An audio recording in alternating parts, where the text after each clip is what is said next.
Mungu uliyeziumba mbingu na nchi, asante kwa ajili ya amani yako uliyotupa katika dunia hii. Asante kwa pendo lako ambalo tunaliona linamiminika kwetu, jinsi unavyotufundisha maneno yako, jinsi unavyotupa ufunuo wa neno lako. Tunakushukuru kwa kuwa ni mwema kwetu. Siku ya leo, siku ya Jumapili, tunahitaji kusikia kutoka kwako. Tunaomba yafunue masikio yetu tusikie siri za ufalme wa mbinguni ili tuelewane na maandiko. Roho wako azibue masikio yetu tukuelewe. Katika jina la Yesu tumeomba, tuseme amen. Karibu sana Isaya Kapagi TV. Tuko hewani leo tena baada ya muda mrefu sana. Tunaonana kama wiki 2, 3, 4 hivi, lakini leo moja kwa moja live tunaenda tuseme neno la Mungu. Natamani sana somo hili la leo limfikie kila mmoja wetu ili kuweza kumwelewa Yesu Kristo, nini siri za ufalme wake. Hivyo natamani kushare kwa mtu mwingine. Sema naye, mwambie neno la Mungu, mwelekeze neno la Mungu kwamba asikilize Isaya Kapagi TV.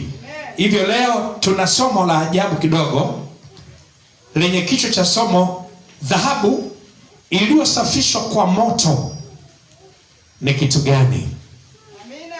Dhahabu iliyosafishwa kwa moto ni kitu gani? Ni maneno mazito kidogo kuyaelewa. Yesu alimhamasisha Yohana, yule Yohana ndugu yake Yesu, Yohana aliyekuwa anakaa kifuani kwa Yesu, Yohana aliyeandika nyaraka 3, Yohana aliyeandika kitabu cha Ufunuo Yohana.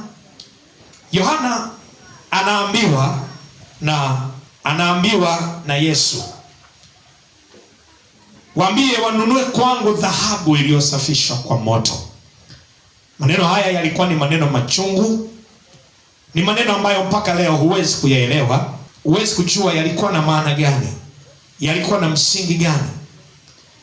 Na twende tukasome katika Ufunuo wa Yohana mlango ule wa 3 mstari wa 17 mpaka mstari wa 19. Biblia inazungumza hivi. Ufunuo wa Yohana mlango ule wa 3 mstari wa 17 mpaka mstari ule wa 19. Labda tuanzie mstari wa 15. Najua matendo yako ya kuwa hu baridi wala moto. Ingekuwa heri kama ungekuwa baridi au moto. Basi kwa sababu una vuguvugu, wala hu baridi wala moto, nitakutapika utoke katika kinywa changu. Kwa kuwa wasema mimi ni tajiri, nimejitajirisha, wala sina haja ya kitu, nawe ujui ya kuwa umnyonge na mwenye mashaka na maskini na kipofu na uchi.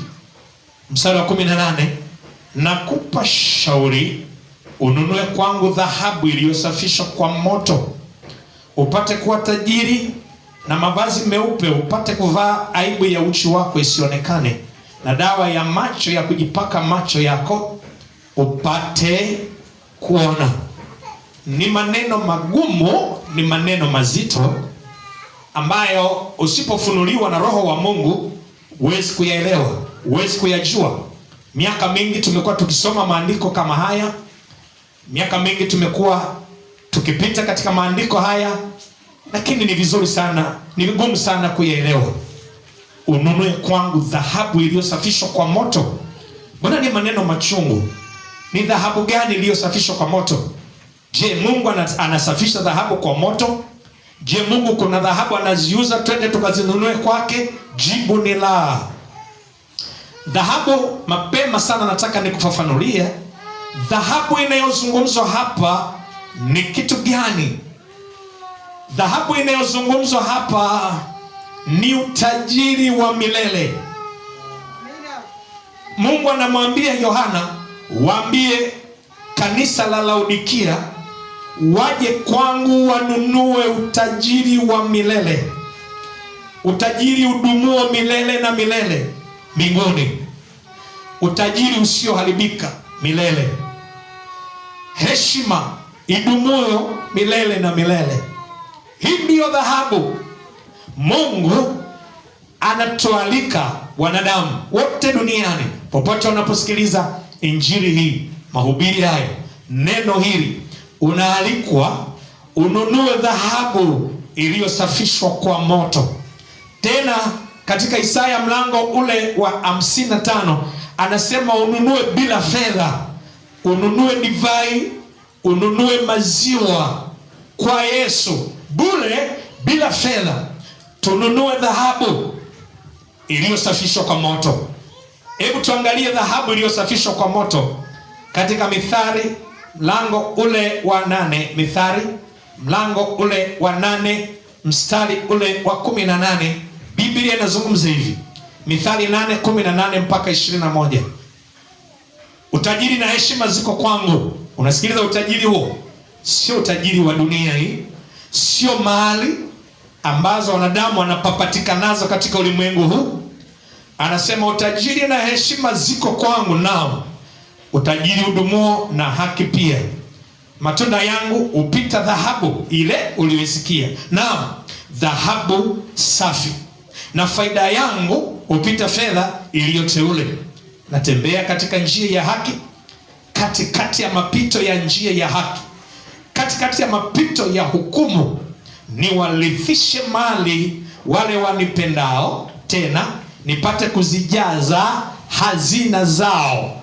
Hiyo ndiyo dhahabu ambayo kanisa, warokore dunia nzima, wanadamu, warefu kwa wafupi, matajiri kwa maskini, wasomi kwa wasiosoma, wenye uwezo kwa wasio na uwezo, Mungu anamwambia Yohana, waambie watu wa kanisa la mwisho ambalo ndilo kanisa tulilonalo, kanisa la Laodikia.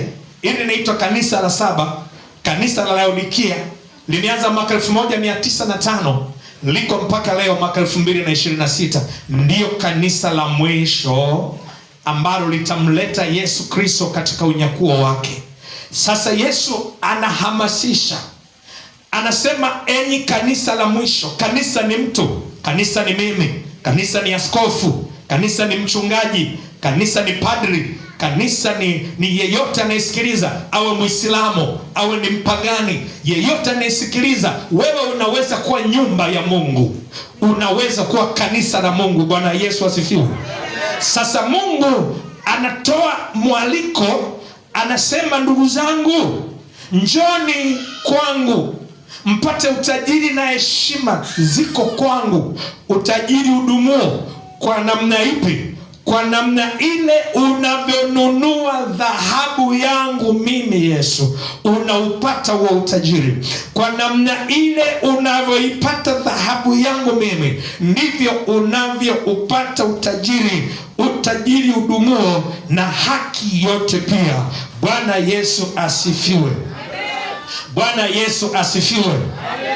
Ukiangalia, tumesoma pale katika Ufunuo wa Yohana mlango wa 3 mstari ule wa 15. Amesema, nayajua matendo yako, ya kuwa hu baridi wala hu moto. Nawe unasema mimi ni tajiri, ujua kwamba umaskini na kipofu na uchi.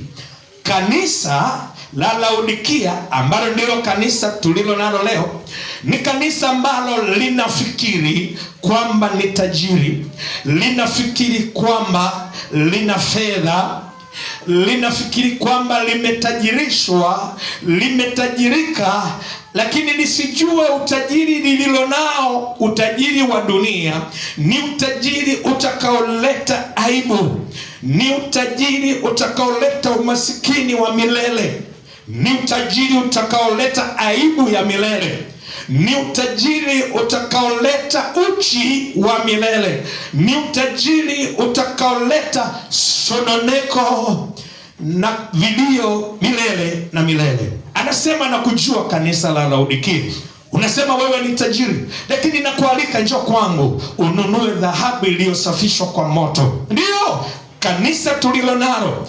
Kanisa la Laodikia ni kanisa ambalo ni tajiri kwa fedha za kibinadamu, Ni kanisa ambalo limetajirika, linasema mimi ni tajiri, sina haja tena ya utajiri mwingine. Sikiliza nikwambie, kanisa la mwisho, uko utajiri udumuo milele na milele, utajiri wa kuingia katika pumziko, utajiri wa kuingia katika raha milele mbinguni, utajiri wa kuketi na Mungu mbinguni milele na milele.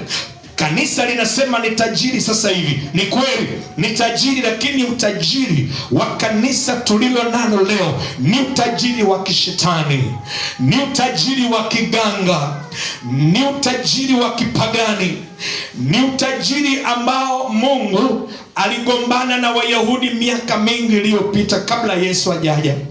Walikuwa wanamwacha Mungu wa Ibrahimu. Wakati Mungu amewajengea hekalu katika nchi yao, walikuwa wanajenga mahali pa juu, wanafanya miungu mingine, wanaenda wanaiabudu hiyo, wanaipigia magoti hiyo na kuitolea sadaka hiyo na kupata faida kwa hiyo miungu. Mungu alikuwa anachukizwa na wafalme waliokuwa wanafanya vituko vya namna hiyo. Kwa nini? Kwa sababu walikuwa wanamwacha Mungu, wanaendea viumbe vilivyoumbwa na Mungu, miungu kwa herufi ndogo, ndivyo wanaokwenda kuiabudu. Ndio tajiri uliopo leo, ndio tajiri kanisa lililoko duniani leo linajivuna mbele za Yesu, linasema hatuna haja ya kuja kununua dhahabu iliyosafishwa kwa moto. Sisi tunao utajiri, tumeupata kutoka kwa miungu, kutoka kwa waganga. Sikiliza nikwambie, mtumishi unayenisikiliza, utajiri wa kwa waganga si kitu. Ni utajiri unaopita, ni utajiri ambao una kikomo, ni utajiri ambao una mwisho wake, ni utajiri una madhara, utajiri wa waganga. Maana leo hamna siri tena, maana leo tuambiane ukweli ili mwenye kupona apone, maana kanisa limefika mahali pabaya. Sasa hivi kuna utajiri, maaskofu ni matajiri, wachungaji ni matajiri, mitume ni matajiri, manabii ni matajiri, lakini ukiangalia ni utajiri wa kishetani, ni utajiri umepatikana kwa waganga, ni utajiri haujatokana na Mungu, ni utajiri wa kuumizana na kukandamizana, ni utajiri wa kutoana kafara. Huo sio utajiri Mungu anaozungumza. Naongea na mnaonisikiliza mahubiri haya popote ulipo, sikiliza nikwambie, uko utajiri udumuo milele na milele kwa jina la Bwana. Uko utajiri mbinguni ambapo kila mtu lazima ajue ya kwamba utapata utajiri katika dunia hii, lakini utakufa. Miaka 70, miaka 80 utakufa. Hakuna aliyeishi na utajiri akaishi milele. Utakufa muda mfupi tu ujao. Ndugu yangu, utajiri wa kiganga, utajiri wa kichawi, utajiri wa kishirikina, huu utafika mwisho. Yohana anahamasisha, anasema, Yesu anamwambia Yohana, mimi Alfa na Omega, mimi mwenye funguo za mauti na kuzimu. Waambie watu waje kwangu wanunue dhahabu iliyosafishwa kwa moto. Lakini leo kanisa halitaki, lakini leo watumishi hawataki. Wanasema tunataka vitu vizuri, tunataka majengo mazuri, tunataka majengo makubwa ya kifalme. Nataka niwe na jengo kubwa kama uwanja wa heka 3 hivi, nijenge mavyumba na mavyumba, nijenge sitting room kama 10-30 ya kupokelea wageni. Utampokea nani ukifa? Utampokea nani wakichukua roho yako? Akija Yesu kuchukua roho yako, hizo sitting rooms zako zote atakaa nani? Watu wanafurahia majengo makubwa sana, magorofa makubwa sana, swimming pool kubwa sana. Wanafurahia, wanasema ndio, nimepata utajiri, nina kanisa kubwa, nina jengo kubwa, nina watu wengi. Wanafurahia utajiri huo. Yesu anasema wewe uchi, tena ukipofu, tena una mashaka, tena una wasiwasi, ndio Ndiyo, una utajiri huo, lakini unaifikiria siku yako ya kufa. Nitakufaje hiyo siku ya kufa? Ninaendaje mbele za Yesu? Ninaenda kumwambia nini? Nimelitumia jina lake kuvuta roho za watu, nimelitumia jina lake kuambia watu njoni kwa Yesu, lakini sirini najijua mwenyewe, lakini sirini najifahamu mwenyewe. Biblia inasema katika Isaya mlango wa 3, wanawake 7 watamwendea mwanaume mmoja ambaye ni Yesu na kumwambia, tutaitwa tu kwa jina lako, lakini tutakula vyakula kwa uwezo wetu, tutashona nguo kwa uwezo wetu, mambo yetu tutafanya kwa uwezo wetu, ila tuitwe tu kwa jina lako. Ndilo kanisa la Laodikia tulilo nalo. Ni kanisa ambalo watu wanaitwa Wakristo, watu wanaitwa tumeokoka, watu wanaitwa Bwana Yesu asifiwe, lakini ni wandafiki, ni watu wanaotoa kafara wenzao, ni watu ambao wana roho ya ukatili. Walikuja kwa Yesu, walikuja kama kondoo kwa Yesu, kama watu wanaokuja kuvuta roho za watu ziende mbinguni, lakini kumbe ni mbwa mwitu wakali. Walikuja kwa Yesu wamevaa vazi la kondoo, lakini ndani yao ni mbwa mwitu wakali. Wanararua mioyo ya watu, hawana haja kuzipeleka roho za watu mbinguni, wana haja ya kupata vipato, kupata fedha. Yesu anasema neno lake siku ya leo, njoo kwangu ununue dhahabu iliyochomwa katika moto. Hiyo ni dhahabu gani? Ngoja nikwambie. Ili ni kanisa la Laodikia, linafananishwa na wakati wa Waisraeli walipokuwa na nabii Balaam. Nabii Balaam aliitwa na Baraki. Wakati Israeli wametoka Misri wanapanda kuja Kanani, Baraki akamwambia Balaamu, mtumishi wa Mungu, najua Mungu anakutumia, njoo basi unilaanie Waisraeli hawa. Kwa nini? Kwa sababu ninawaogopa, wamewaua majirani zangu, sasa wanakuja kupita katika nchi yangu, naogopa watakuja kutulamba sisi kama ng'ombe alambavyo majani polini. Akamwambia mtumishi wa Mungu njoo. Balaamu alikuwa mtumishi wa Mungu. Balaamu, Bwana Yesu asifiwe kanisa. Bwana Yesu asifiwe kanisa. Hakuna mambo ambayo hayajaandikwa katika Biblia, yote yapo katika Hesabu 22, 23, 24. Utaona mambo yanayozungumza hayo, mambo ya Balaamu. Balaamu mtumishi wa Mungu, Balaamu aliyekuwa anaongea na Mungu, Balaamu aliyekuwa anaomba na Mungu anamjibu, Balaamu ambaye alikuwa anawasiliana na Mungu kwa karibu sana, lakini Balaamu alitamani fedha ya aibu. Balaamu akaja mfalme Baraki akamwambia njoo nilaanie. Mungu akamwambia usiende kwa Baraki, kwa sababu yule ni mfalme wa kishetani, ni mfalme wa dunia, wewe ni nabii wangu. Balaamu akakataa siku ya kwanza kwa onyo la Mungu, lakini Baraki akatuma watu tena mara ya pili. Walipokuja na uchawi na uganga, Balaamu akakubali, akaenda ili akawaloge Israeli. Nataka nikwambie mpenda wangu, kila lilolifanya Balaamu na Balaki lilishindikana.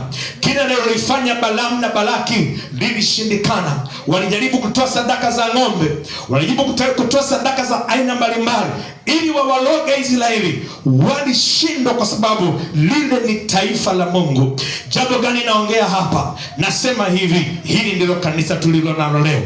Watumishi wa Mungu wengi, sipendi kutaja majina yao, sio vizuri kutaja majina yao, wamemwacha Mungu upesi kama vile Balaamu. Wameacha kutafuta dhahabu, wameacha kutafuta dhahabu iliyosafishwa kwa moto, wanatafuta vitu vya dunia kama vile Balaamu alivyofanya. Alikuwa anatafuta pesa za dunia hii. Balaamu aliona Balaki amemtumia fedha, kumbe Balaki ametukua katika eneo la waganga, ndizo pesa akampelekea mchungaji Balaamu. Balaamu akachukua pesa chafu, akazifurahia na kuzipenda pesa chafu, zile fedha alizozichukua. Mwangalie jirani yako, mwambie usilale, mwambie usilale, mwambie usilale. Bwana Yesu asifiwe, Bwana Yesu asifiwe. Hebu angalia jambo lililotokea. Balaamu alipofanya kile kitendo cha kutamani fedha, jambo gani lilitokea? Ndugu zangu wapendwa, jambo lililotokea ni kwamba Waisraeli wote waliingiliwa na tamaa, waliingiliwa na roho ya zinaa, waliingiliwa na roho chafu za kutamani. Ndivyo ilivyotokea, wakajikuta wanalalalala hovyo tu na wanawake wa mataifa, wakajikuta Waisraeli wanalalalala tu hovyo na wanadamu ambao Mungu aliwakataza wasiende kwao wala wasiowe kwao. Lakini chanzo ni kitu gani? Chanzo ni Balaamu alitamani fedha ya aibu. Bwana Yesu asifiwe. Bwana Yesu asifiwe.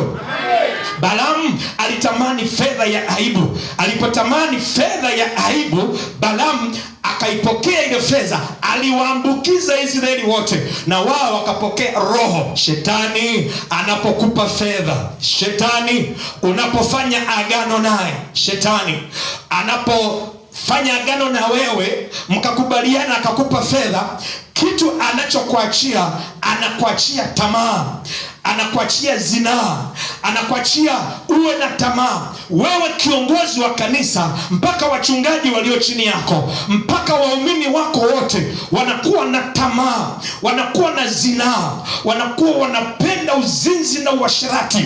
Nisikilize vizuri mpendwa, unaweza kuwa unanisikiliza siku ya leo. Somo hili, dhahabu iliyosafishwa kwa moto, ni kitu gani?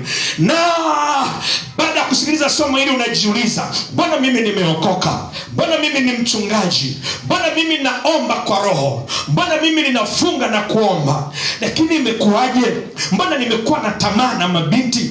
Nikimwona binti hivi namtamani, nikimwona binti hivi natamani nimbebe, nimchukue, niondoke naye. Wakati mwingine ni mpako mafuta wa Bwana, nao unaongoza watu wengine kuhubiri Injili, lakini unajikuta unawaka tamaa, unajikuta unawaka tamaa kabisa, au unazini kabisa na unatubu dhambi hiyo. Unasema Mungu nisamehe, lakini unashangaa dhambi inarudi tena, unashangaa dhambi inarudi tena. Siri iko hapa ndugu yangu, hujasimama vizuri na Mungu. Nataka nikwambie, utawala wako, anayekutawala, aliye juu yako, hana tofauti na Balaamu. Amechukua fedha za kiganga, ndizo zinazokusumbua. Leo nakupa siri, nakwambia Yesu anataka uje kwake, ununue dhahabu iliyosafishwa kwa moto kwa jina la Yesu. Dhahabu iliyosafishwa kwa moto ni kitu gani? Ni kuongezea maarifa. Dhahabu iliyosafishwa kwa moto ni imani ya kweli katika Kristo Yesu. Bwana Yesu asifiwe. Ni tabia ya usafi katika Kristo Yesu. Ni upendo na usafi katika Kristo Yesu. Dhahabu iliyosafishwa kwa moto inapatikana kwa kutenda matendo ya haki. Inawezekana katika dunia hii tukaishi tukatenda matendo ya haki, tukisaidiwa na damu ya Yesu, tukisaidiwa na kushinda kwake Yesu pale msalabani. Tukikaa ndani ya Yesu, tunashinda dhambi, tunashinda tamaa, tunashinda zinaa, tunashinda kila chochote, kila nguvu ya giza inayoinuka kwetu inashindwa kwa sababu tuko ndani ya Yesu. Lakini unashindwa na zinaa, unashindwa na Yesu kwa sababu bado hujaipata dhahabu iliyosafishwa kwa moto kwa jina la Yesu, kwa jina la Yesu. Bwana Yesu asifiwe. Bwana Yesu asifiwe. Tunaipataje dhahabu hiyo? Hebu nisikilize dhahabu hiyo, dhahabu iliyosafishwa kwa moto. Nisikilize nikwambie, ni dhahabu ambayo tunaipata kwa uvumilivu mkubwa. Unapovumilia kukosa mambo mazuri. Umeokoka, umeitwa ni mtumishi, umemsikia Yesu, umeokoka kwenye mkutano, umeitwa kabisa, umemsikia Yesu, amekuita, amekuokoa, amesema njoo kwangu, wewe ni mali yangu. Baada ya kuitwa na Yesu na ukaja kwake, sasa jambo linalofuata ni kuvumilia, linalofuata ni kujaribiwa. Imani ya mtu lazima ijaribiwe. Unampenda Yesu au mpendi Yesu? Bwana Yesu asifiwe. Bwana Yesu asifiwe. Baada ya kuokoka, ili uipate dhahabu hiyo, ni lazima upite, ujaribiwe. Maana yake ujaribiwe. Kujaribiwa hakuna maana kuteswa. Kujaribiwa hakuna maana kuumizwa. Kujaribiwa haina maana kupita katika magonjwa na mateso na shida na dhiki na adha. Hapana, kujaribiwa ni kuandaliwa. Ni lazima uandaliwe. Una uvumilivu kiasi gani? Je, utakapokosa fedha kwa muda mrefu utampenda Yesu? Je, utakapokuwa na fedha nyingi utampenda Yesu? Je, utakapokosa gari nzuri utampenda Yesu? Je, utakapokuwa na gari nzuri utaendelea na Yesu? Je, utakapokuwa na nyumba ya vyumba viwili au umepanga utampenda Yesu? La. Je, utakapokuwa na jumba kubwa la kifahari, je, utampenda Yesu? Vitu hivyo vyote ili kuweza kuvitumia katika ukweli, katika upendo, katika imani, lazima Yesu akujaribu kwanza. Anakujaribu kwanza kuangalie. Anakujaribu vipi? Anakunyima fedha zisije kwako, anakunyima hela zisije kwako. Kile kitendo cha kuvumilia, unavumilia, unasema Yesu ameniokoa, Yesu ameniita, mimi niko na Yesu ndani ya moyo wangu, mimi ni mtakatifu, mimi ni mali yake. Vile unavyovumilia pale, unanunua dhahabu iliyosafishwa kwa moto. Piga makofi na vigelegele. Ile ndio dhahabu. Ile ndivyo tunavyoipata dhahabu. Hatuipati dhahabu kwa kukimbia haraka kwenda kwa waganga wa kienyeji na kutoa kafara roho za watu ili wakupe fedha. Tunapovumilia ndipo unaipata ile dhahabu iliyosafishwa kwa moto. Unapovumilia una washirika wachache. Unapovumilia unaona mchungaji Kurora, Askofu Moses Kurora. Unaona, alikuwa anavumilia, anatoka kwao kule kaskazini Mwanza, anavumilia, hana gari la kutembelea, lakini anavumilia kwa mguu, anatembea, anavumilia, anakuja. Usiniambie hakukuwa na magari yalikuwepo, barabara zilikuwepo, alikuwa anapita kwenye barabara, lakini alikuwa anavumilia, anaitafuta dhahabu iliyosafishwa kwa moto. Anatembea kwa mguu mpaka Dodoma kutoka Mwanza, anatembea kwa mguu mpaka kufika Iringa kutoka Mwanza, anatembea kwa mguu mpaka Ruvuma, mpaka Lindi, Mtwara huko chini. Anatafuta nini? Anatafuta dhahabu iliyosafishwa kwa moto. Bwana Yesu asifiwe. Bwana Yesu asifiwe. Kanisa la Laodikia limekataa. Kanisa tulilonalo limekataa. Waumini tulionao leo wamekataa. Wanasema sisi ni matajiri, tutaenda kwa waganga, tutaenda Sumbawanga, tutaenda Nigeria, tutatafuta uchawi na uganga, tutapata pesa ili tulitumie jina la Yesu. Tutawaambia watu ni naye Yesu na miujiza anayoifanya ni ya Yesu. Lakini kumbe mtu anafahamu kiini chake, anafahamu siri yake ni kitu gani. Yeye anatafuta fedha, anasema na utajiri. Huo si utajiri chochote. Yesu Kristo amelituma neno lake mchana wa leo. Wewe unayenisikiliza, anasema njoo leo ununue dhahabu kwake iliyosafishwa kwa moto. Unainunuaje? Vumilia. Bwana Yesu asifiwe. Na wewe uliyekwisha kuvumilia, subiri muda mfupi ujao, mavuno unaenda kuyaona kwa jina la Yesu Kristo mwana wa Mungu aliye hai. Bwana Yesu asifiwe.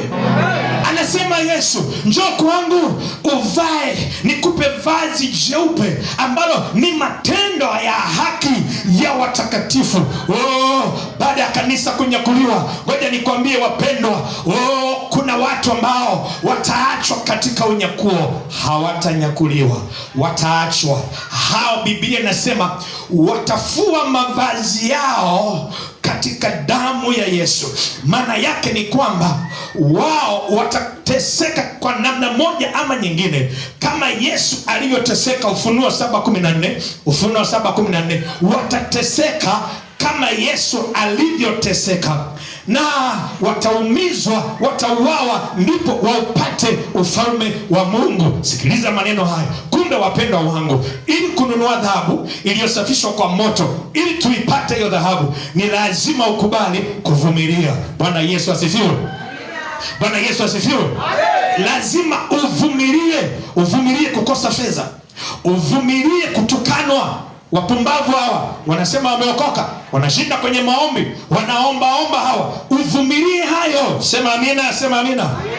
Ni lazima uvumilie ili uipate hiyo dhahabu iliyosafishwa kwa moto. Lazima uvumilie. Unavumiliaje? Mungu anaweza kukuacha uwe na washirika wachache tu, uwe na washirika wachache kwa muda mrefu sana. Kwa nini? Anakutafuta imani yako. Ulipokuwa na wachache ulinipenda. Je, utakapokuwa na wengi utanipenda? Wengi, unapokuwa na wachache unaweza kumpenda Mungu. Utakapokuwa na wengi, rahisi kumwacha Mungu, ukasema hawa nimewapata kwa nguvu zangu. Ndivyo alivyofanya Nebukadneza. Alipoona kwamba amejenga miji ya kifahari na magorofa yake, akasema mimi ndiye niliyofanya. Kumbuke Yethro naye akasema hivyo hivyo. Baada ya kubarikiwa, baada ya kupewa fedha na baraka mbalimbali, akasema hivi nimevipata kwa uwezo wangu.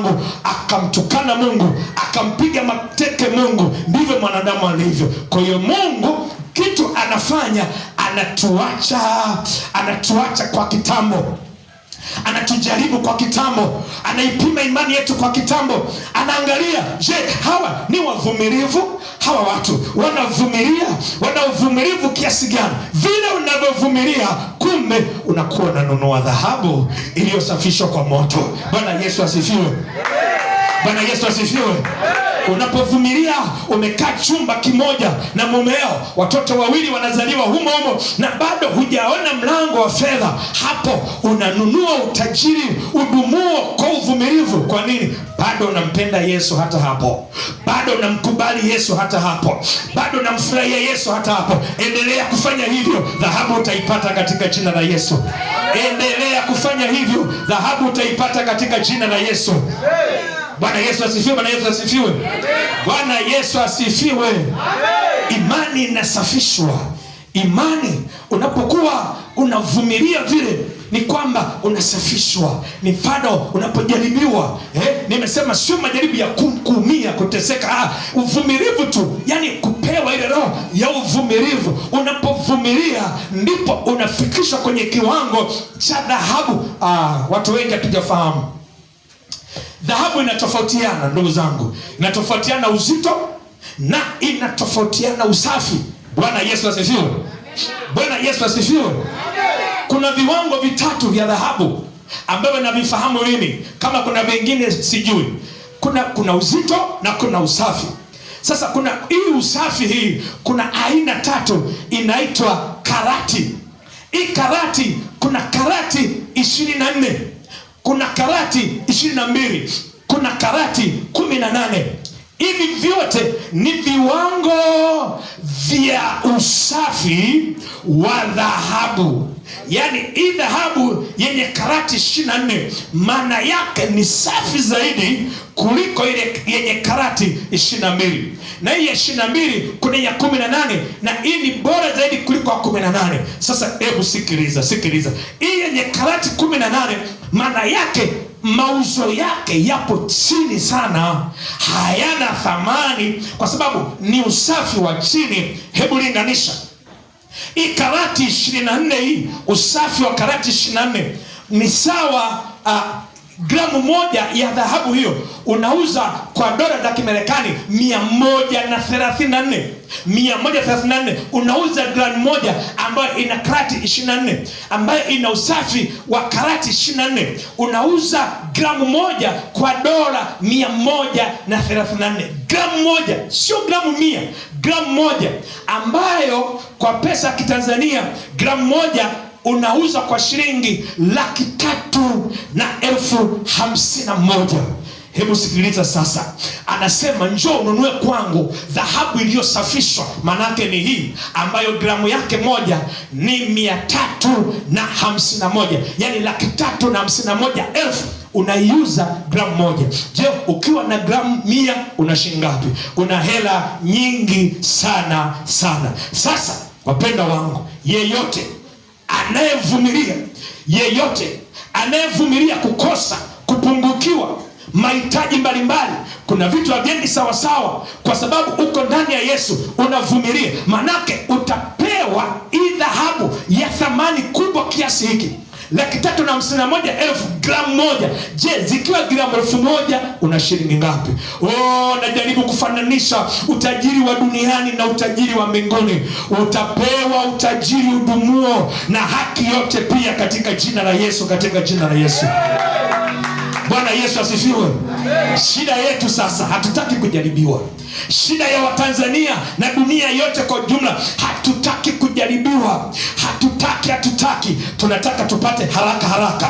Tunataka tupate mafanikio haraka. Tunataka tupate utajiri haraka. Tena Ibilisi achelewi. Akiona unataka utajiri wake, anakupa haraka. Anakupa marafiki wa haraka. Ndio, tuna marafiki wengi mimi nawafahamu ambao walikuwa hawana huduma, walikuwa ni wachanga, walikuwa na watu wachache, lakini walipokutana na mitume wa uongo na wachungaji wenye tamaa, waliwafundisha njia ya haraka kupata fedha. Wametajirika, lakini wana mashaka ndani ya mioyo yao. Wametajirika, lakini wana hofu ndani ya mioyo yao. Wametajirika, lakini ni wanyonge. Kitu kinyonge ni kitu gani? Yaani kinyonge ni kitu kisichokamilika, ni kitu kina upungufu. Wana upungufu mkubwa, wana hofu kukutana na Mungu siku ya mwisho. Wamenyongeka, wanasema naendaje mbele za Mungu? Nilipiga dili roho za watu nikiwa na umri wa miaka 30, sasa na miaka 70, nafanyaje? Naenda na kukutana na Mungu sasa. Wana hofu, wana mashaka. Lakini wewe ambaye umevumilia shida, wewe ambaye umekaa na Yesu, wewe ambaye umesema nitaendelea kumvumilia Yesu, huna shaka ndani ya moyo wako, huna hofu ndani ya moyo wako, huna wasiwasi ndani ya moyo wako. Unasema na uje Bwana, njoo Bwana Yesu, njoo nichukue. Kwa nini? Tayari dhahabu yako umeishaipata katika jina la Yesu. Tayari dhahabu umeishaipata katika jina la Yesu, katika jina la Yesu. Bwana Yesu asifiwe, Bwana Yesu asifiwe.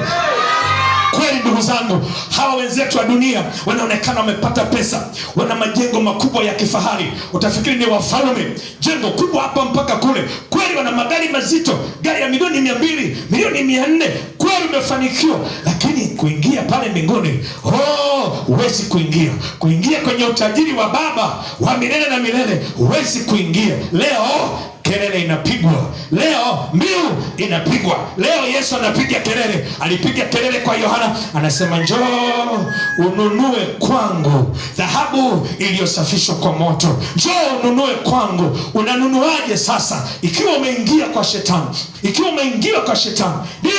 umeingia kwa shetani, umejiuza kwa shetani, umekuwa mali ya shetani. Lakini kila mtu anajua wewe umeokoka, kila mtu anajua wewe ni mtumishi wa Kristo, kila mtu anajua wewe unaenda mbinguni, na una waumini wengi wanajua unaenda mbinguni. Lakini wewe unajijua, mimi napiga dili hizi roho za watu. Unajua kafara unazozitoa, unajua umeua watu wangapi mpaka leo. Umekuwa na kundi la watu wengi, lakini watu wangapi umewaua? Watu wangapi umewatoa kafara? Mpaka sasa unaendelea kutoa watu kafara. Mungu anakuona, amelituma neno kwako. Kitabu cha Ufunuo wa Yohana anakuambia tubu leo. Kumbuka ni wapi ulipoanguka, ukatubu, ukayafanye matendo yako ya kwanza. Mungu ni mwaminifu na wa haki. Najua yuko mtumishi ananisikiliza ambaye umekengeuka. Mungu anakuona pale ulipo. Yuko mtumishi ambaye unatamani uachane na hii hali. Yuko mtu aliniambia maneno hayo, akasema nimeingia Freemasoni, natafuta namna gani ya kutoka, na shindwa. Ukimjia Yesu kwa roho, ukimjia Yesu kwa imani, ukikubali kwamba Yesu niko tayari kuvumilia, baada ya sasa atakupokea tena katika jina la Yesu. Atakukaribisha kwake kwa jina la Yesu. Atakwambia njoo tena kwangu, lakini uwe mwaminifu mpaka kufa. Sema kweli, waambie watu kweli, ili watu watafute njia ya kweli, waende mbinguni kwa jina la Yesu. Uko utajiri udumuo na haki yake Kristo pia. Uko utajiri wa milele. Bwana Yesu asifiwe. Bwana Yesu asifiwe. Na utajiri huo tunaenda kufurahia sio muda mrefu. Utajiri huo tunaenda kufurahia sio muda mrefu. Yesu amelituma neno kwako. Kumbuka ni wapi ulipoanguka, ukatubu, ukayafanye matendo yako ya kwanza. Sikiliza nikwambie mpendwa, huenda una swali unajiuliza, mchungaji, mimi niko kwenye kanisa kubwa sana na nina askofu ambaye anakubalika sana kijamii, ndio, na ana watu wengi sana, lakini nina tamaa sana, ninawaka tamaa sana, mwili wangu waka tamaa. Ndio, unaweza kuwa askofu, unaongea, unasikia injili, maana injili haiangalii mtu kwa kuwa wewe nawe ni mwanafunzi wa Yesu. Unasema, mchungaji, mimi kweli ni askofu, lakini ninawaka tamaa sana. Kwenye mitandao nikiangalia wanawake wananirushia picha za uchi, nikiangalia tu hayo makalio, mwili unawaka tamaa. Lakini una kanisa la watu 300, una kanisa la watu 200, una kanisa la watu 150, unasema nikiangalia TikTok mwili unawaka tamaa.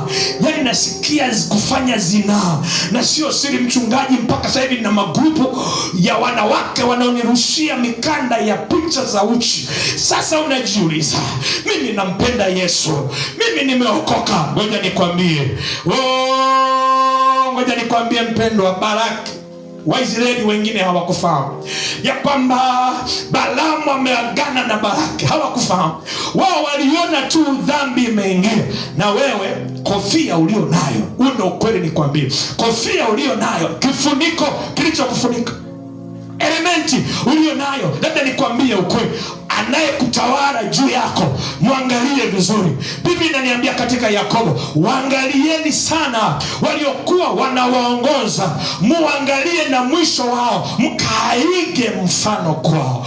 Muangalie alianzeje bishop wako, alianzeje askofu wako. Haya maneno ni mabaya, haya maneno ni machungu, huwezi kupenda kuyasikiliza. Wako walio na roho, wako ambao Yesu anataka waingie mbinguni, wako ambao wamefungwa kwenye kifungo, hawaelewi. Unasema, mchungaji, mimi ni askofu, mimi nimeokoka, mimi ni mchungaji, lakini ninawaka tamaa. Kweli mchungaji, nina mke ndani ya ndoa, lakini kila siku ni kufarakana. Lakini pembeni pale kanisani yuko binti nampenda sana, yani yule binti nampenda mno, nimempa na uongozi. Unampenda, sio tu unampenda, umelala naye, ni mke wako mdogo. Ngoja nikwambie, mbingu zinaona, Mungu anaona. Unalia, unataka msaada, Yesu akusaidie. Amelituma neno TikTok, unaangalia TikTok. Ngoja nikwambie, askofu wako hayuko kwenye njia sawa sawa. Askofu wako alianza vizuri, anamaliza vibaya. Ametamani fedha ya aibu kama Balaamu aliyetamani fedha kwa Baraki. Ngoja nikwambie, Yesu anakuja kuwachukua watakatifu wake. Anasema, njoo ununue kwangu dhahabu iliyosafishwa kwa moto. Anakuita wewe, sio mtu mwingine. Wewe ndiye mwanafunzi wa Yesu. Yohana hayupo leo, ameshaenda mbinguni. Maneno haya naongea na wewe Yesu kwamba njoo ununue kwake dhahabu iliyosafishwa kwa moto. Manake nini? Achana na tamaa za fedha, achana na tamaa za maskofu, achana na tamaa za mali. Njoo usimame na Yesu, njoo usimame na Yesu. Mwambie Yesu, kuna mahali nimeharibu, kuna mahali kofia yangu, kuna mahali elementi yangu imekosea. Yesu asimame na wewe, Yesu aondoke na wewe, Yesu aingie mbinguni na wewe. Chagueni hivi leo mtakaye mtumikia. Mimi na nyumba yangu nitamtumikia Bwana, mimi na nyumba yangu nitamtumikia Bwana. Pale uliposimama juu, kwa jina la Bwana. Chagueni vileo mtakaye mtumikia, chagueni vileo mtakaye mtumikia. Mimi na nyumba yangu nitamtumikia Bwana, mimi na nyumba yangu nitamtumikia Bwana Yesu. Chagua leo Baba, chagueni vileo mtakaye mtumikia, chagueni vileo mtakaye mtumikia. Mimi na nyumba yangu nitamtumikia Bwana Yesu. Chagua mtakaye mtumikia, chagueni vileo mtakaye mtumikia. Mimi tumikia Bwana, mimi na nyumba yangu nitamtumikia Bwana Yesu. Chagua leo Baba, leo mtakaye. Chagua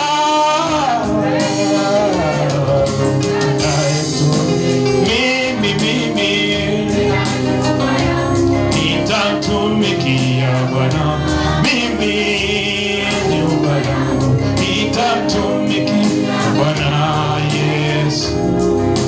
Haleluya, haleluya. Unaheri wewe ambaye tangu umeokoka, unaheri umekutana na majaribu mbalimbali yaliyokusubirisha, umekutana na vitu vigumu, lakini umevumilia, umesubiri, wala ukuwa na haraka, wala ukutoka na haraka. Neno hili ni neno la kwako. Mungu anaenda kukubariki sasa kwa jina la Bwana.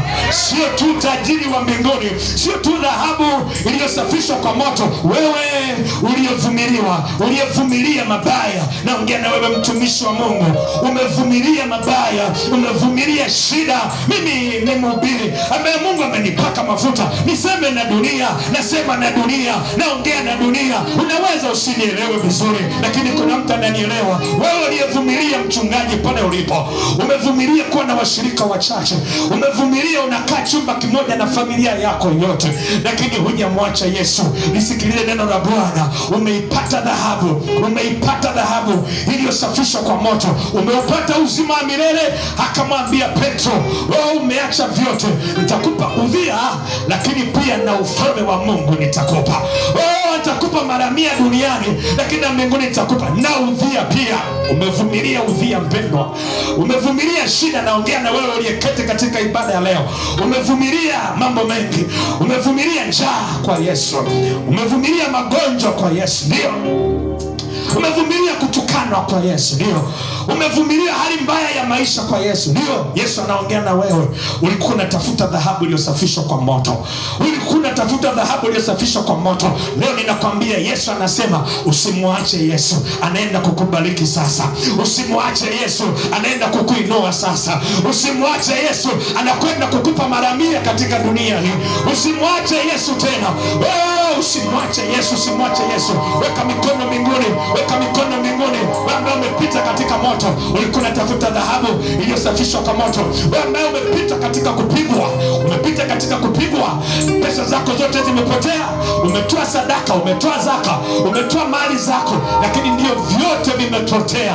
Yesu amekujaribu, ameona bado nampenda, anaenda kukupa basa maradufu, anaenda kukupa mara 2. Kama alivyompa Ayubu, ndivyo anavyokwenda kukupa wewe. Weka mikono yako miwili mbinguni, nikuombee kwa jina la Yesu Kristo. Mungu uliyenipeleka mahali hapa, Mungu uliyenipa neno hili, Mungu uliyenituma leo niseme na dunia, niseme na watu hao. Wako watu wamepita kwenye moto, wako watu wameumizwa kwa sababu ya Yesu, wako watu wamepita kwenye shida, wamekosa hiki na kile, wamekosa chakula, wamekosa nyumba nzuri, wamekosa magari mazuri, wamekosa heshima kwa ndugu zao, wamedharauliwa sana, lakini kwa ajili ya jina lako Bwana, sasa naomba kwa jina la Yesu, watu hawa wafurahie mema kwa jina la Yesu, wafurahie baraka kwa jina la Yesu, wafurahie ushindi kwa jina la Yesu, maana wamekusubiri Yesu, maana wamesubiri neno lako, na wewe ni wa haki na ni mwaminifu. Uliwapitisha Israeli kwenye vichaka vya moto, ukawaacha Bwana, lakini ukawakumbuka baadaye, ukawatajirisha baadaye. Watajirishe hawa sasa, ndugu zangu, wabariki hawa ambao wamevumilia mengi, wamesota kwenye ndoa, wamesota kwenye majaribu mbalimbali. Wape sasa wainue, wamekosa nyumba nzuri, wape sasa wainue, wamekosa faraja, wape sasa wainue kwa jina la Yesu Kristo. Wameonekana si kitu katika dunia, wameonekana ni dhaifu katika dunia. Baba, wainue kwa jina la Yesu, wainue Bwana, wagonjwa hawa waponye Bwana, wape uzima, wape afya, ambao wamevumilia katika magonjwa, wape afya sasa. Utukufu na heshima ni vyako Bwana, heshima na uweza ni vyako Bwana, katika jina la Yesu Kristo. Niongee na wewe ambaye unasema, mchungaji, neno la leo limenigusa, nataka nirekebishe na Mungu, nataka nirekebishe na Mungu. Wenda ni bishop, wenda ni mchungaji wa kawaida, unasema ninawaka tamaa, nimeshakwambia kila kitu, sina haja ya kurudia. Unaweza kuomba pale ulipo, hata usipoweka mikono mahali kokote, lakini ndani ya moyo wako mwambie Bwana, nipe macho ya ndani. Omba na mimi, mwambie Bwana, nipe macho ya ndani, nimuone Balaamu na Baraki, nimuone Balaamu na Baraki. Mungu alikuokoa kweli, Mungu alikuita kweli mtumikie, lakini ukujua, ukusikia, ukuona ni nani wa kutumika pamoja naye, ni nani akuongoze, ni nani aende na wewe. Ulienda kwa kuangalia wingi wa watu. Sasa Bwana akupe macho ya ndani, Bwana akuongoze, akuonyeshe njia iliyo sahihi, Bwana akuelekeze. Tangu leo umuone Bwana, ukutane na Bwana. Tangu leo ufanye anavyotaka Bwana, katika jina la Yesu. Mungu akupe neema, Mungu akupe uwezo, katika jina la Yesu. Wote tuseme